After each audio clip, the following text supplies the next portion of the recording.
ஒரு பத்திரிகையாளர் இடத்துல கேட்கிறார், படித்தவர் எதற்குங்க விவசாயம் செய்யணும்? நான் அவர்கிட்ட திருப்பி கேட்டேன், படித்தவர் எதுக்குங்க சோறு திங்கணும்? இன்னைக்கு தினத்தந்தியின் முதல் பக்கத்தை பார்த்திருப்பீங்க எல்லாரும். ஆடு மாடு வளர்க்க, நாட்டுக்கொடி வளர்க்க ஆட்கள் தேவை, மாசம் 60,000 சம்பளம் போட்டிருக்கு பாருங்க. அது நாம சொன்னா கேவலம், அடுத்தவன் சொன்னா அது ரொம்ப பெருமை. லடே என்னை கேவலம் பண்ணி கேலி சிரிச்சவங்க எல்லாம் தேஞ்ச செருப்பு வச்சுக்கண்டா. ஒரு நாள் விவசாயியா இருந்து பாருங்க, அது கூட வேணாம்.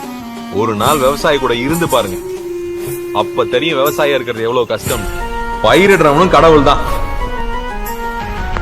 அடுத்த தலைமுறையில எத்தனை பேர் விவசாயம் பண்ண போறோங்கிறதான் முக்கியம். அதுதான் நம்ம வீட்டுக்கும் தேவை, நாட்டுக்கும் தேவை. சிங்கம் விவசாயி, நம்மலாம் விவசாயின்னு காலரை தூக்கி விட்டு தெரியணும்.